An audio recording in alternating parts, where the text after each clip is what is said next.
Well, good evening, guys. Welcome to another episode of this amazing show that is the Africa Football Business Show, brought to you by the Football Foundation for Africa. This is where we talk about African football, what steps do we need to take our football to the next level?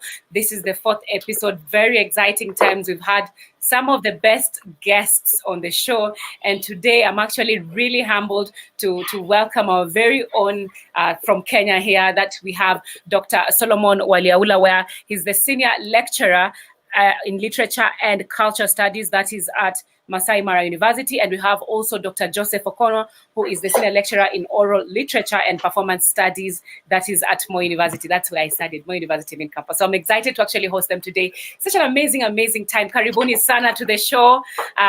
Let's just talk about African football in general. And today, at least I know, because we have been talking about African football, today we narrow it down to also the Kenyan football. So karibuni sana to the show. I'm humbled to have you on the show. So let's quickly start by letting the viewers understand and know more about you. We'll start with you, Dr. Solomon Waliaula. Kindly just briefly give us a brief intro about yourself, what you do, and just your journey in this football world, everything. Thank you, Sean, for having me. I am Dr. Solomon Waliaula, and I teach at Masai Mara University, and I teach literature and cultural studies. And I've been doing research in popular culture, contemporary cultures like football, cinema, and all that. And currently, we're working on a book project on Kenyan soccer scapes. Yes. Dr. Joseph, and you kindly?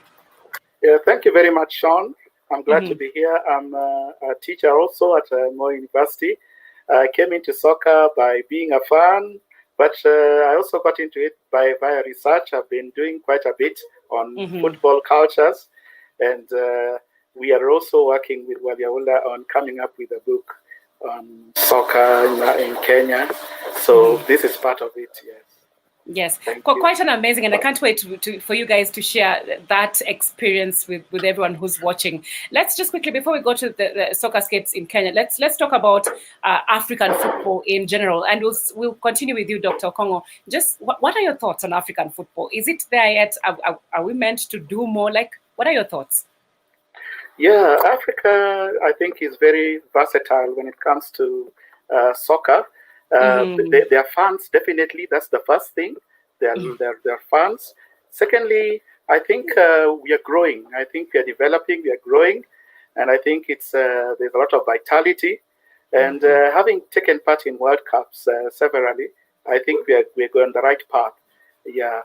But of course, as we are going to see, there's a lot of inequalities. Some teams in Africa are doing very well, others not so well, and so on. Yeah.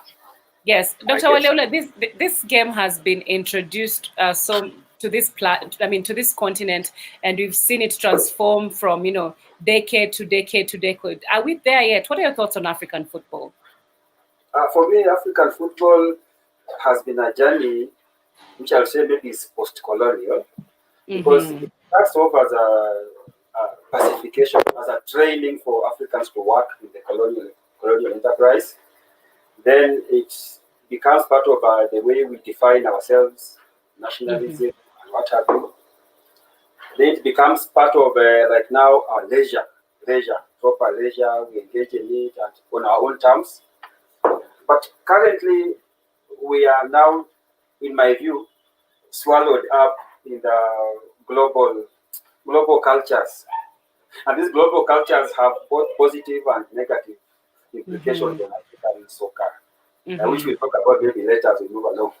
Yes, and now let's now narrow it down and specialize. Like, just talk about Kenyan football, and this is the most exciting, I feel like, episode, because we get to talk about something we understand, the game we understand, the game all of us have grown to enjoy. I know all of us have gone to the stadium. We have enjoyed a match, whether it's the national team Harambee Stars or the ladies team Harambee Starlets, or whether it comes to the clubs, Gor Mahia FC, Kariobangi Sharks, name them all, even going all the way to the National Super League, just enjoying that football. So, Dr. Okong'o, if we can just talk about that. How does Kenyan football compare to other parts of Africa? And do you feel like it's the influence of Kenyan football can actually be felt across the continent?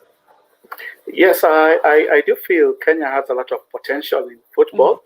I think what is letting us down in Kenyan football, as the question of management, which has been a very big issue, both at the level of government and then at the local level where you have the clubs being managed themselves.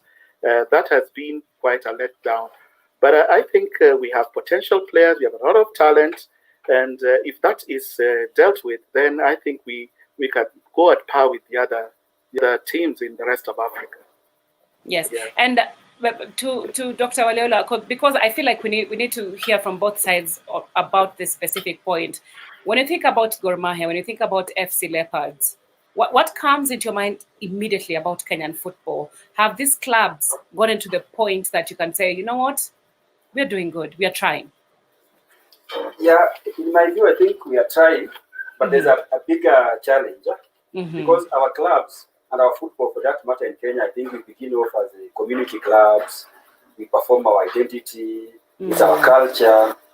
Yet football, in the way we know it now, the global football, is business.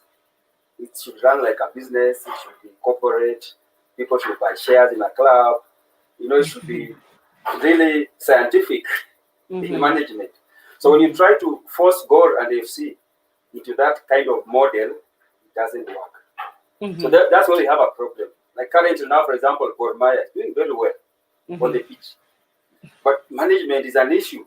Yes. Because guys still want to own the club as Gor fans. But people want to move on and be like TP Mazembe, like Sundowns, like clubs which are like Simba of Tanzania, which are becoming more and more like businesses. Yes. But we can't fit in there. Yes. And I know when we talk about African football and Kenyan football, to be specific, even with the previous guests that we talked to, that is David, that is Goldblatt, and we also had Peter Leji on the show. There are three issues that have actually come up, and it's like a constant factor that also you two are talking about. So one is management, and also we have infrastructure, and also we have education, and if we can add a fourth point, it's fan interaction. When you talk about fan interaction, we're talking about, and you can't go anywhere before hearing people talking about Arsenal, Manchester United, Chelsea. Like when Arsenal and Manchester United play in Kenya, it's such a huge deal. And you expect the same for Mashemeji, but in terms of revenue, even the way people, let's say, even if it's an evil vice, even the way people place their bets when it comes to Manchester United versus Arsenal compared to Gor Mahia versus FC Leopards, that shows you the scope of how this interaction, the obsession with the English Premier League. Why can't we bring that home, Dr. Okong'o? Because the moment that comes back home, it translates into revenue, and this revenue is what we are talking about. And this revenue, is it the management letting the Kenyan football sin down? What is happening exactly? Yes, actually, you've talked about infrastructure, and Waliaula has also talked about it quite a bit. The fact that football right now is being run in a slightly different way at another level.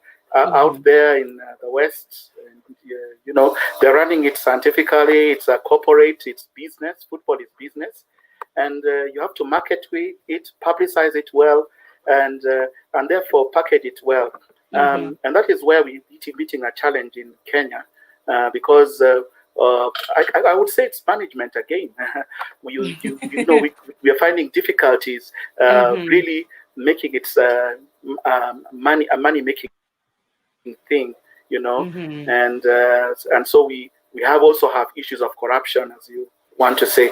So I think that is what is the biggest challenge for us when it comes to Kenyan football. Yeah. And before we divert further into the whole management, infrastructure, and all that, Dr. Waliaula, can we talk about the identity of Kenyan football so that people at home and those who are watching can actually understand? Yeah, sure. I think that's where the problem is. If we go back to what our football means in Kenya, we can start working from there. And it's for us, it began as an ethnic identity and performing who you are. So I think if you want to cultivate our football, we have to go back to the basics and to strengthen AFC Leopards, strengthen Gor Mahia, strengthen Shabana, strengthen clubs in the regions where they identify with the people. Then maybe you can start now trying to help with the standards, with the management systems and all that. You talked about Arsenal and Man U and all that. I think it's because of the way those guys also package and the media. The media helps them. And for us in Kenya, the media was good in the 80s and 90s when only KBC was there and it was focusing on football, and even the government was pro-football then, it was populist. But now, our media, they'll announce transfers of Arsenal, of Chelsea, and all transfers of goal and FC won't be announced because, I don't know, that's where the problem is also. Yes. So let me talk about that media. That media point is very, very massive because for the growth of the game, for the game to grow, definitely media has to be involved, and it has to be involved 100%. And let me talk from a bit of past experience when it comes to the media. Now, when it comes to Arsenal and Manchester United, we have all this information at the tip of our hands. First of all, we can get information straight from the club. Even if you're from Kenya, as long as you write to someone at the club, they can reply to you. You get it from some of the journalists who are based at the club and they know everything, the media officers, and they send it to you. Now, the structures in the Kenyan system do not sometimes allow journalists. You have to dig so deep for you to get even what is going. Something, and I know what you're talking about, Dr. Waliaula. Something as simple as a transfer. You have to actually call, or by the time they're announcing, they have not even briefed the media. Sometimes these clubs, before they announce, they have already briefed the media, like, be ready for this, be prepared for this. This is the background information. And here they don't even provide you with the background information to market the player. So, Dr. Okong'o, still on that media point, how can the media work with the Kenyan football scene to make sure our football goes back to its glorious days? Because according to the stories, and even when we were talking yesterday, it seems like in the 80s, football was such a big deal, and we all know President Moi, the late President Moi, was involved in the game compared to the politics now. So what needs to be done, Dr. Okong'o? Right. Actually, you've hit the nail on the head when you're mentioning Moi, in the sense that I'd like to say that the media, I wouldn't really blame the media as such, because we have a situation, it's a culture in Kenya when it comes to information, when it comes to handling PR and all that. And I think the main weakness of our cultures in Kenya is football, of course, management and so on, is we don't take our PR seriously. We don't market, we don't do the marketing seriously. And so it becomes a very big problem, even getting information. And when you get it belatedly and so on. And so I think what we need to get goodwill from both management and also from government. And so I guess that's where the trick is. We really need to get the management more aware of what power there is in marketing, in publicity. Yes. And still on that topic, we have to talk about also politics in this whole Kenyan football scene. We've seen how that has played out, and I need the views from both of you. I'll start with you, Dr. Waliaula.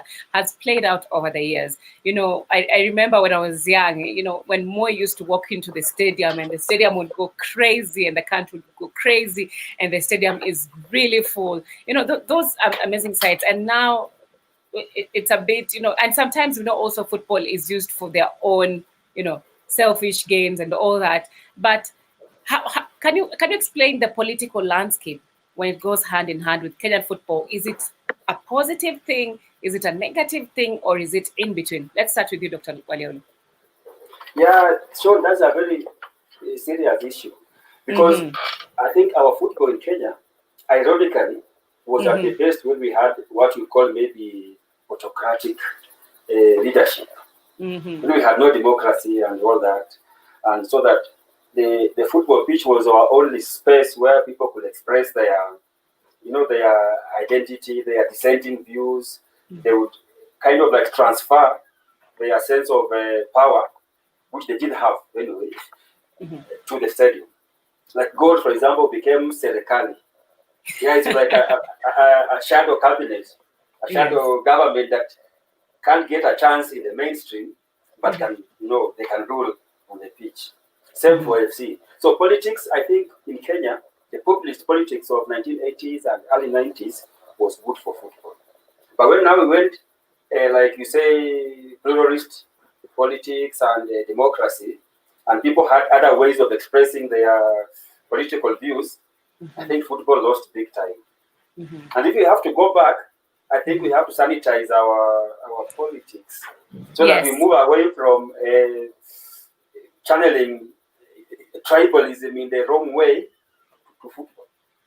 Yeah, so that AFC, for example, and Gor Mahia represent ODM in a positive way. Yeah. Yes, but don't you think? Let's just stay on you a bit before we go to Dr. Okong'o. Don't you think sometimes this drives a rift between different ethnic communities in Kenya, and maybe the clubs do not get to draw the fans? When a club goes out there, as much as this is from FC, came from the western side of the country, and Gor also from that western part of the country, but at this point, because we want them as business entities and to move on and to make that money, that they can get fans from across the country. Don't you think, because of the politics, there's a clashing moment there between that? Yeah, sure. That is the challenge, actually, the clash. Because if we go to politics itself in Kenya, it's ethnic. In Kenya, there's not much you can do about ethnicity. You can only try to make it challenged in a positive manner, so that, like you say, we want to attract investors. We just try to sanitize our ethnicity on the pitch. We don't fight, don't throw stones, but we can't divorce, let's say, Luhya from FC Leopards. If we remove that, then we lose it. We can't remove Luo from Gor. If that happens, we lose it. So if there's a way we can have a hybrid system of going professional, but remaining ethnic, it will work for us. Like you see in Tanzania, Simba has gone professional. Yanga have refused. They have remained. They have realized if they go like Simba, they will lose. So I think we maybe go the Yanga way of Tanzania. And stay. I would want to hear, before we even discuss about the amazing football and comparing it with the Kenyan football, let's talk to Dr. Okong'o about that specific point, and also just stressing the genealogy of Kenyan football in the context of politics. Just break it down for us, Dr. Okong'o. Yes, there's been a close link between Kenyan football and politics, and like Waliaula says, it has played out positively and negatively. And I just want to make it short by giving an example that will make it easier. Let's go back to the Moi days. And what is interesting is that, like you rightly said, Moi would come on the pitch, he would take interest, and because of that interest, then everybody would, there'd be interest in football. And I'm thinking also that if you look at our team, like the national team, Harambee Stars, all right, if for instance the big people in politics took more interest in national football and give it a national configuration, just that alone would even make people more interested in what is going on, and it might even change the management of football itself. And so I think there are ways in which, like Waliaula says, we can play as politics. Politics really does have a role to play. We can actually have a mix, all right, so that we have both taking interest in the national as well as the ethnic identity aspect. So I think that can really make a difference. Yes, and that is also still on my point a bit. So where do we draw the line? Because in our country, for us to move on, we still realize our politicians keep on, especially when we'll get close to 2022, you'll see politicians trying their best to now align themselves with the football clubs, now visiting their players, kutoa kitu kidogo. But where do we draw the line and say, you know what, we want to better the game. We want to move on. We want to grow as other clubs and other teams and, national teams from other countries want to be at that height. Where do we draw the line, Dr. Waliaula? Yeah, sure, that's an important question. Because I think in Kenya we have people who have short-term interests, the politicians. Like we told here, the elections, they rush to the villages, they have tournaments, the young people have to play. It's just instrumentalizing it. But if you go like people like Patrice Motsepe of South Africa, or maybe Katumbi of TP Mazembe, you go into a club and grow it, spend your money there, draw your prestige in the club. Then people can even now say, okay, this guy is good. In football, he's done well. They can take him out to politics. They can give him a position to play for us because we've seen him work well for the club. But guys here in Kenya go into there and instrumentalize football, and they get out conveniently. So that way we don't move. Yes. Yeah. So how can we move? How can we move, Dr. Waliaula? How can we move? What steps need to be taken to separate? Okay, both of you have agreed on the sense that politics goes, and it's not just in Kenya alone. It's actually across the world. Politics goes head to head with football. You can't get rid of politics in football. But where do we draw the line? Because other countries have actually used politics to better football, but in Kenya we're still lagging behind. Yes, Dr. Okong'o, you can go ahead. All right. I would like to say this. I think our politicians haven't yet seen the power that football can do in enabling them to, just be able to deal with some of the issues they want to deal with, popularity, creating a national spirit, and that. And I think one of the first things that needs to happen is that politicians need to begin to appreciate, what football can do for them. But the other side of it, of course, like you're asking, where can we begin from? And I'm just looking at the fact that where we might really need to begin from is down at the grassroots.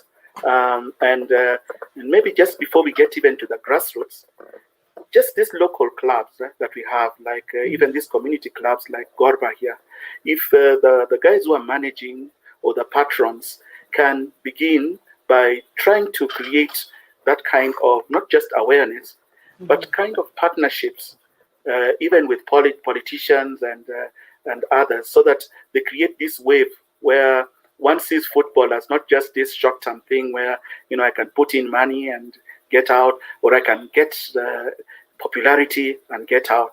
I just really think that where we need to begin may not be up there, but we have to begin from down there. That's what I think. Yeah. Yes, and I'm going to pick up your point about grassroots football. When you look at 80%, I think 90% of the Harambee Stars team definitely is, all of them grassroots talent, the likes of Victor Wanyama, Michael Olunga, Joanna Omolo, you have all of them. But still, when we go back to our villages where the real talent and the actual talent is there, nothing, there's not even an academy, like a civil. You play good football from your high school, chances are very high you won't be noticed. You understand? Or if you go to also in Nyanza, you won't be noticed if and yet we've seen other countries, these top academies being developed, and you see, a child goes there. It doesn't matter if you're from a rich or a poor family, as long as you have the talent, and then you're taken through school, and then you do what you do. You do what you love the most, and that is playing football. So let's start with you, Dr. Waliaula. Why is it that the management or the football stakeholders have not seen the power of grassroots football, which nearly most countries that prosper, especially in the World Cup, we've seen how they develop their systems, their grassroots football systems? Yeah, sure. I think the point we can raise here is because in Kenya, you need facilities to have football. You need a pitch, you need people together. So for us here, we need the primary school education, the early class 1, 2, 3. That's where we should be serious. That's where Yes. During the PE lesson, physical education, teachers should be serious. They observe the kids playing, identify who can control the ball, who can run with the ball nicely, who does this, does the other. That's the point they identify kids. Because when they go home out there, we have no academies. We have no social centers they can play. So only primary schools. So we should strengthen physical education, according to me, at the lower levels. Because in football, you start young. by the time you are 14, it's too late. Yeah, that's the physical part. And the other part is now the social, the cultural part. I think values have to change too, because in the 80s, 90s, people loved football, went to the stadium, but nowadays people have moved on, and their values seem to have shifted. Maybe the media and other factors. So we need to reorganize our value system, our leisure. Yeah. Yes, and I know what you're talking about. Developing that talent from all the way from class 1, 2, 3. But then now to you, Dr. Okong'o, you see this talent just when people are transitioning, and you also have parents saying, "Soma ukwe daktari, soma ufanye nini nini."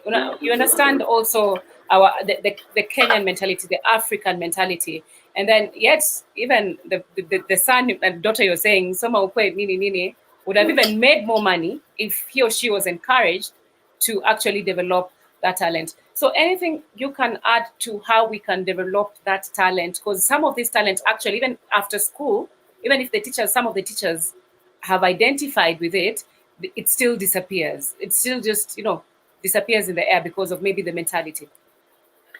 Yeah, I want to add that I really do hope the CBC curriculum, this new curriculum that's coming in, will also change also attitudes, and also change the way, bringing even the idea of infrastructure and the way we think about football at that level, because really there's a lot of potential to develop talent from the school system. So I really think that I really hope that can happen, so that it can actually begin to change a lot of things. And then I also wanted to just state that there are two other key issues that we need to that need to be brought in. One of them is what you were saying about the academies, setting up academies and so on. And I just always feel that if we could have the people with money around us who can think about setting those, but also the governments thinking about having special institutions or special schools for those who have that talent, and that way that could also grow the system very well. And then lastly, I'd just like to say that there used to be a very good scouting system where the big teams up there, and even Harambee Stars would have scouts go down to the local level and even watch these schools play and scout and get talent from there and grow them up. And I think something happened along the line, and there is no proper link in that. And so I wish that would have been developed much more. Yeah. Yes, and also I can see some comments scrolling, and some say we don't need academies, some say we need academies. The youth. But at the end of the day, we also all of us, including the viewers, are agreeing on one point, that youth, the talent in our youth has to be developed from an early stage. And this includes another point we had mentioned before, but I think we want to delve further into it, and that is infrastructure. I feel like our country, and you can correct me on this, but I feel like our country, when it comes to infrastructure, we are doing badly. And I keep on saying this on this show. Last year I was in Egypt covering the AFCON 2019. Kenya were in Group C. We were playing at the 30 June Stadium. So I decided as a journalist, let me go and check this stadium and understand. So first of all, it's not a big stadium. It's not a huge stadium like Kasarani. I think the capacity was like 30,000. Yes, it's not a huge stadium, and it's a military stadium. And outside that stadium, while in the stadium, because the stadium is big, they had four major pitches that even when Kenya and Senegal were training the same time, or Algeria, there was no place they were clashing. But that is in one stadium. So just outside the main pitch, there are other 4 small pitches. And while we were walking around with some of my colleagues, we realized there's another small pitch where the children, because it was summer and it was very hot, so the children actually come and start playing football from 8 p.m. It's very interesting. 8 p.m. all the way to 10, 11, 12, depend, and their parents are actually watching. Before you see that in Kenya, and please remember, they're not paying anything. They're not paying anything. It's not like when you go to Ligi Dogo before COVID, how you'd see. But the parents, what people don't know, at Ligi Dogo, the parents have paid something. And that is a very tiny place, and it's an official ground. It's not even good. It's not that good of a surface. And I was like, what? if we did this in our country, if we actually just did that in our country, we'd go places. Imagine having that in each and every county, how that would change the Kenyan football scene, Dr. Waliaula. Yes, sure. That is a point you make. And I want to remind you that in Kenya, our biggest problem is land. People have greed for land. You've had people even grabbing small pitches and anything open. Any open space is endangered in Kenya. So I don't know what we need to do about it, because football needs space, we need pitches, and that is land. Yeah. Which in Kenya is something that people who are in position of power always grab. So, and another thing, of course, is the government. We say now we have devolution.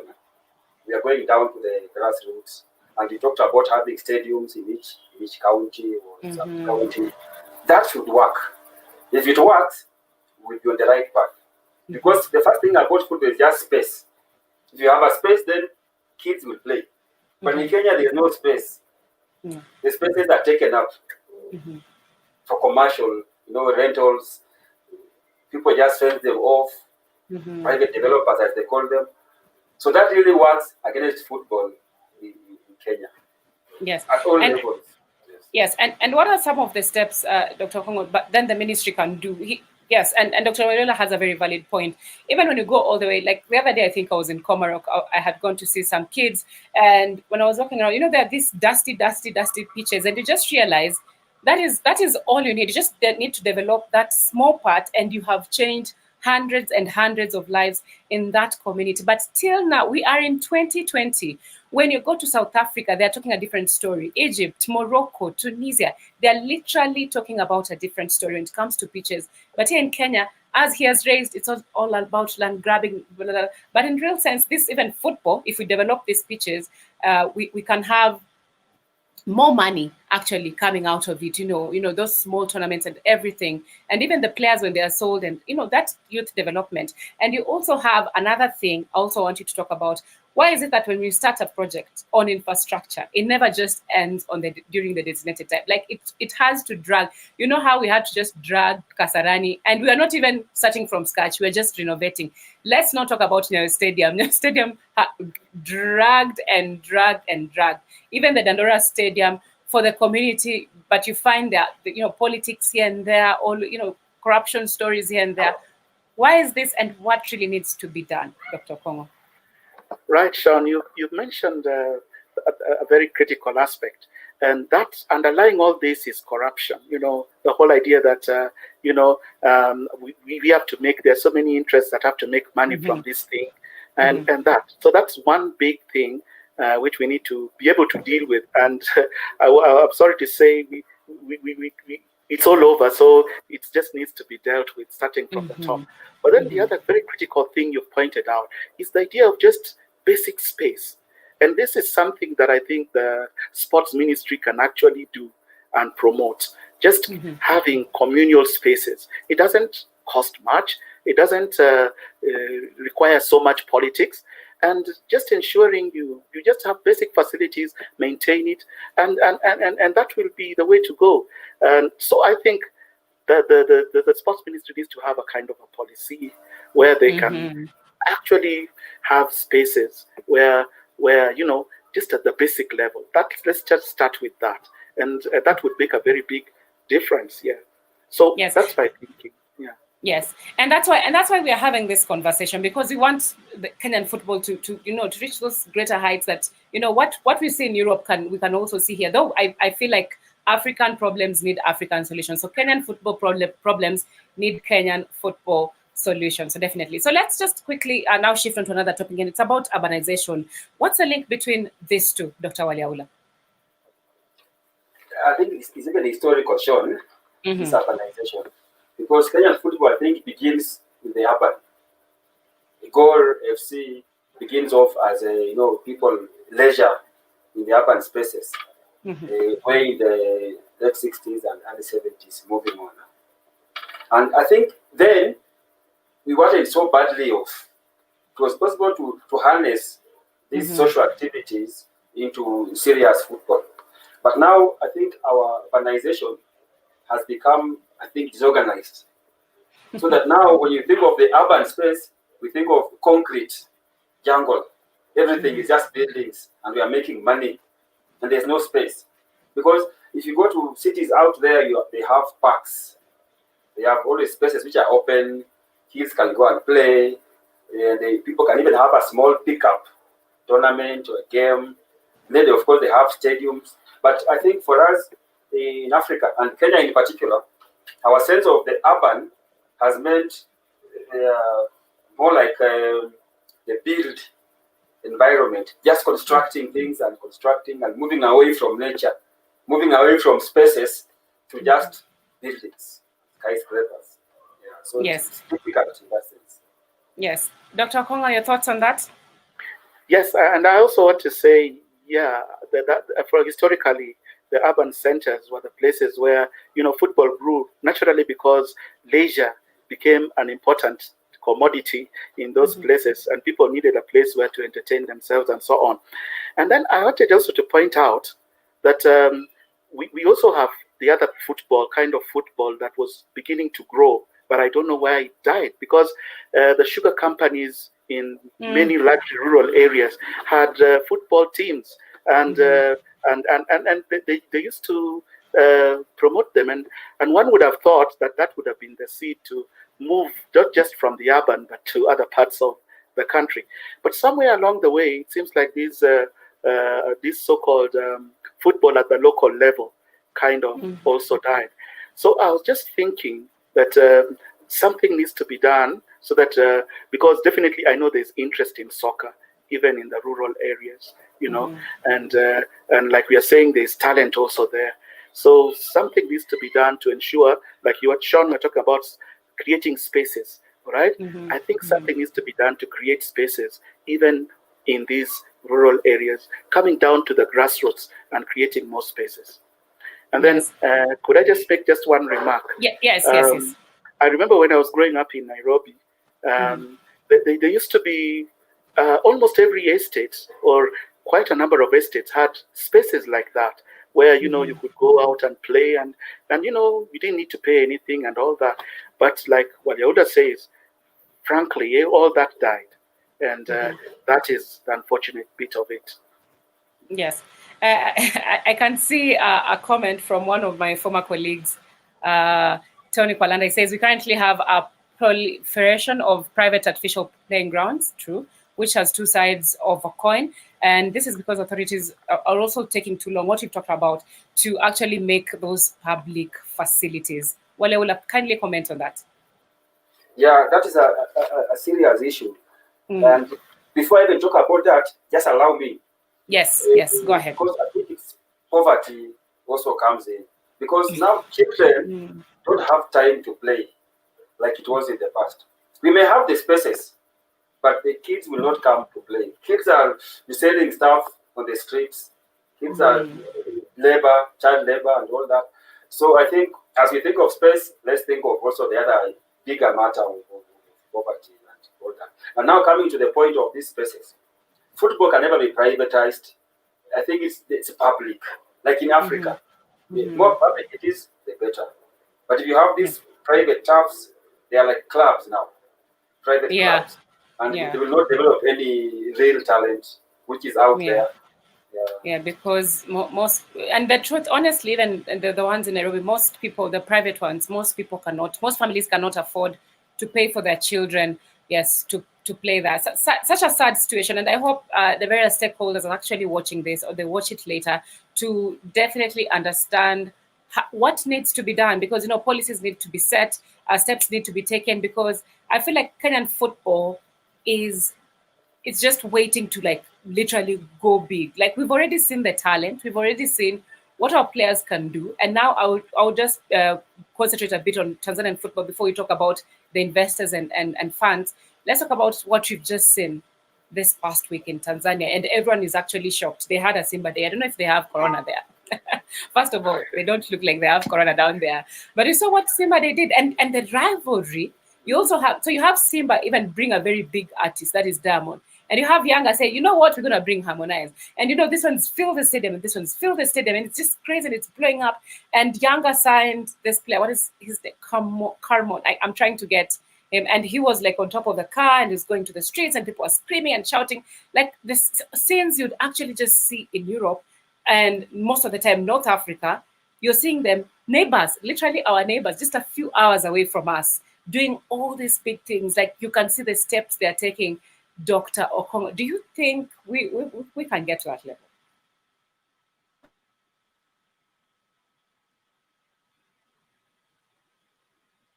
Okay, as we wait for Dr. Okong'o, Dr. Waliaula, you can also comment on that Tanzanian, football fanatics who, it's just going crazy and going wide over the place.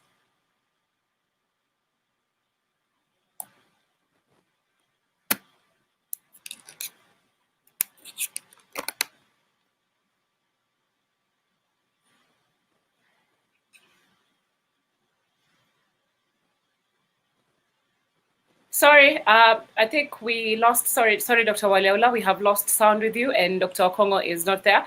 We'll just keep on checking that and host. Let's just kindly get some comments as I read some comments from some of the people who are, we'll just be having some of the comments. You're talking about, what can the steps that need to be done to actually help Kenyan football. And let's see. Michael Kira says, I'm glad to know that Dr. Okong'o and Dr. Waliaula are working on a book. I want them to talk about that before we wrap up, about Kenyan soccer scapes. Having read Alegi's book about African football, I'm greatly looking forward to the book. I can't wait for them to talk about that. And we have Judith Masharia. 2 things need to happen to bring fans to the club. Show accountable leadership that respects the talent. I agree. And also proper marketing. To be honest, not so much effort has been diverted to marketing the games. I totally get it, Judith Mashara. You are right. I feel like this whole conversation about Kenyan football needs to involve each and every person. My question to the guests, do you feel that the World Bank's SAPs played a role in killing Kenyan football? They will also be answering that. Let's just quickly see if we have, I'm saying Dr. Okong'o is back. Dr. Waliaula, can you hear me? Yeah, I can. Yes, perfect. So just quickly do that comment on Tanzanian football before we move on to the next point quickly. I was talking about the passion that fandom is all about. That football is not just about facilities and talent. The fans, the basic thing. And I think in Kenya, because of, I would say maybe we had a gap. From 1992 coming to the new millennium, there was a big gap. We lost the passionate fandom of football, and it went elsewhere. It went to Arsenal, Man U, and wherever. Yes. So now we need to recultivate. Yeah, because what I saw in Simba and Yanga was, it's commendable. You can't have that here. It was brilliant. I feel like we need to sit down. People need to actually watch this show. Football stakeholders need to start getting serious. Football management, they need to also be serious so that we can actually get to these heights. As if we keep on doing all these things, I don't think we will get to, if we keep on doing things the normal way, I don't think we'll get to that height. So I hope people are actually listening, because this show is meant to educate and also for people to know, stakeholders reach out to Dr. Okong'o, Dr. Waliaula to see how can we market our game, promote our game, and also promote talent. Now, before we go to Soccerscapes, and I'm really excited, I can't wait for you guys to talk about your project. Let's quickly talk about the attraction of investors to the game. That has also been a huge problem. Yeah, season in, season out, hatuna sponsor meenda. That is what we, especially from the Kenyan Premier League, that is what we hear every single day. Even with the national team, some of them have to, be begged, come sponsor the national team, stuff like that.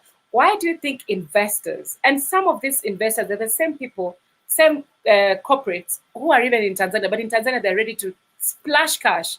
But when it comes to Kenya, they hold on to their cash a bit. Let's start with you, Dr. Okong'o. Why is this, and what can be done to change this? Right. I think partly when you're talking about possible sponsors for football and the corporate world and so on, at one point the excuse was that if football in stadiums is so risky and it's got a bad name because of the clashes and all that. But I think that died. And then the other thing that now came very became very, very obvious was that it's such a question of attitude.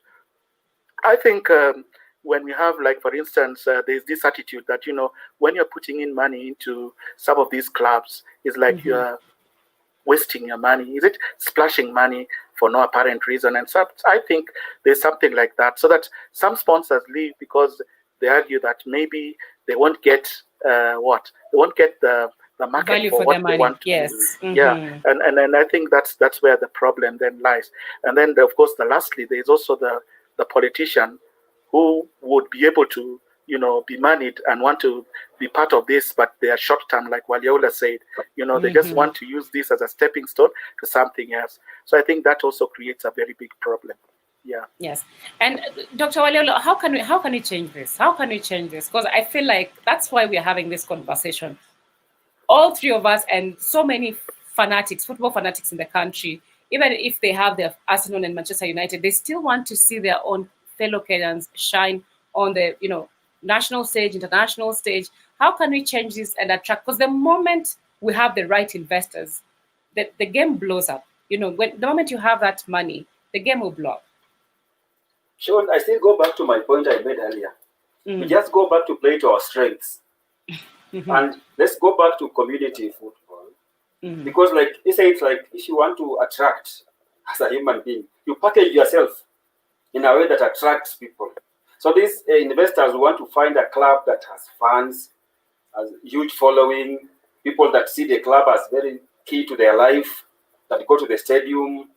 So once they see such outfits, they'll come with the money to identify with us. But without that, even if you say you want to have proper management, everything is nice, but there are no fans, there's no passion, investors will not come. For example, Azam of Tanzania, it's properly managed, they have the money, but Yanga and Simba still attract the financiers because they have the packaging much more than Azam, which is more commercial oriented. Yes. Yeah, and the one thing I'm getting from both of you as we have been going through the points is that this conversation and this change needs to start on the grassroots level all the way to the top. I think we can agree on that. So I know we've been speaking for almost an hour. Wow, I feel like we've just been talking for a few minutes. But yes, we of course we can't wrap up without you guys talking about your major project.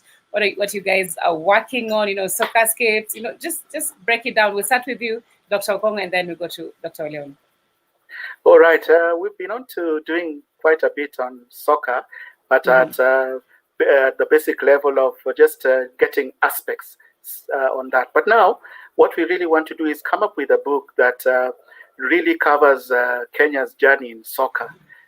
All the way from the colonial to the post-colonial period, so that we try, and all the things we'll be talking about here are things we are trying to follow up, trace up, do research on, and we are feeling there is a gap. We don't have a history in this country that's documented about football and the way it's the journey. So that's what we are trying to build up now, and we've just started the journey. Yeah. Yes. And Dr. Waliaula? Yeah, just to follow on what he said. Our book is like almost an imitation, if you like, of Peter Leahy's book, African Soccerscapes. Yes. Yeah, so we're looking at the Kenyan Soccerscapes, and we start off from the point, maybe controversially, we say that football, I think, was made in Kenya because of the emergency, 1952 to 1960. When the government then kept away Kikuyus and brought in Luos and Luyas to come and work in Nairobi. And then the football started there, the leisure, and we move on up to go to the sugar belt. We talk about copper belt in Zambia and Congo as the mud of football there. For us, we have the sugar belt, so we have a chapter on that.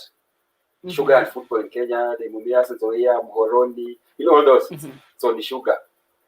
Then we come and talk about now the clash, the European football versus local football, and who is losing, who is winning. Yeah, so the book kind of travels with the reader. Yes, and I can't wait to get a hold of it, because I feel like for change to be made, we have to understand the history. We have to understand where we are coming from and where we are headed to. So that is the important part. And we also have this thing you have to admit, Dr. Okong'o, that it will be good to at least have more scholars and researchers when it comes to Kenyan sports, local scholars and researchers. How do you think we can achieve this? Right. You're right, Sean. We need to have more researchers, more interest at the academic level, also on soccer, and more writing. Mm-hmm. And even before we even get there, we really need more journalists doing this kind of thing. And I've noted that they're not so many. And partly maybe it's because of what you suggested. But really, I agree with you. And how do we go about this? I think it's one thing is what we are trying to do with Waliaula, like trying to create interest by doing this book, and also we're really grateful because you've invited us here, and I think now we are making it public. More of such shows, make it public and bring more interest. And then of course the other thing is just at the university level. I think our universities need to do much more in terms of bringing in faculties within the faculties, introducing or creating departments of sports, culture, and all that can really even give scholarships and so on in this area. Yeah, but I think publicity, like what we are doing now, will create more interest in that area. Yeah. Yes, and also I know everything is changing and we have technology. Oh my goodness, time is running out, but it's okay. Everything is changing and we have technology. Can we quickly talk about Kenyan football and also the rise of technology, Dr. Waliaula, as we wrap up? And also, speaking of technology, are you guys on Twitter? How can guys reach you? Dr. Waliaula, Dr. Okong'o. Let's start with Dr. Waliaula first. Yeah, technology, I think, is one of the minefields for Kenyan football. Just to pick an example, you are talking about looking for talent and all that. But now with technology, somebody can do a video of those young kids in the villages, and like they do in Europe. You move with your video to show marketing yourself. Fans can now network socially through the media. So now we have marketing through the media. Media can do so much, but also media has done some disservice because global media has come in and overwhelmed our local, football. And then the issue of Twitter. Yeah, I can be found on Twitter. Solomon Waliaula. Yes, we need you on this platform so that people understand the history of our game, where it's coming from and where it's headed to. So that's why I also encourage you to be on Twitter. Dr. Okong'o? Yeah, to start with, I'm also on Twitter, or Joseph. Or Joseph at, but I'll also send my Twitter handle shortly. But the other thing is, I agree. Technology has a lot of potential, and we're already seeing what technology can do. Even if you leave the media as we know it, the mass communication, the mass media, even social media can be a very powerful tool for this. And so I think we can take advantage of the technology there is now and use it to publicize and make football a popular and developed, sport in this country. Yes, that's amazing. And we wrap up on that note. Before your final thoughts and words, we have one comment here. Pan-Africa Football says, thanks to the doctors, that is Dr. Waliaula and Dr. Okong'o and Sean, for the discussion, as well as the commentators. I have learned a great deal about Kenyan football and the domestic scene from all of you today. I think that's amazing. That is the purpose of the show. That is the purpose of the show. Yes. So as we wrap up, Dr. Waliaula, final words? Final words, first of all, thank you so much for having us here on the show. And secondly, we want to engage further the people in the academic world and people now who are out there in the practice and the media. We join hands to nurture the Kenyan football because we are lagging behind. so much. Even Uganda, which was way behind us, now is ahead of us. Even Djibouti one day beat us in a game. So we are doing so badly. Thank you. Yes. Dr. Okong'o, final words. Yes, I think this is a good beginning, and as you are moving on. And I also want to encourage the fact that we would like to invite more interaction between the media, between fans, between everybody out there to the kind of project we are trying to do. And so we after this, we'd welcome more, more responses and more of programs like this. And I think then we can be able to go much further. And so thanks a lot. You're welcome. This was amazing. It was amazing having you two on the show. I've also learned a lot. Thank you so much. Continue sharing your knowledge with the rest of the country. I think this is the only way we can go forward. And definitely we'll also be here to make noise about Kenyan Soccerscapes. I can't wait to see that. Also learn maybe some of the stuff when I didn't used to go to the stadium when I was young. So also just to learn more. So thank you so much, Dr. Solomon Waliaula and Dr. Joseph Okong'o, for joining us. God bless you so much for sharing your wisdom with us. Have a lovely evening, and I hope everyone who was watching enjoyed the show. Lovely. Thank you. Thank you.